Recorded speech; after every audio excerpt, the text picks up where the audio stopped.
Mas malakas na partnership pagdating sa disaster resilience. Ito ang ipinangako sa Office of Civil Defense ng bagong Japan International Cooperation Agency o JICA Chief Representative na si Baba Takashi. Sa naging pagbisita ni Takashi sa OCD ay humarap siya kay Administrator Undersecretary Ariel F. Nepomuceno. Ang naturang partnership ay makatutulong na mapalakas ang disaster risk reduction and management strategies at matiyak ang kaligtasan ng bawat komunidad.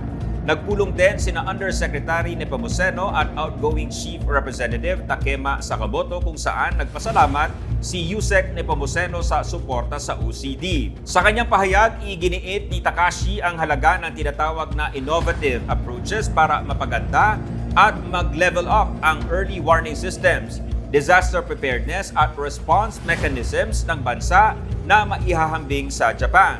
Sinabi pa ni Sakamoto na patuloy ang commitment ng Japan sa pagtulong sa Pilipinas.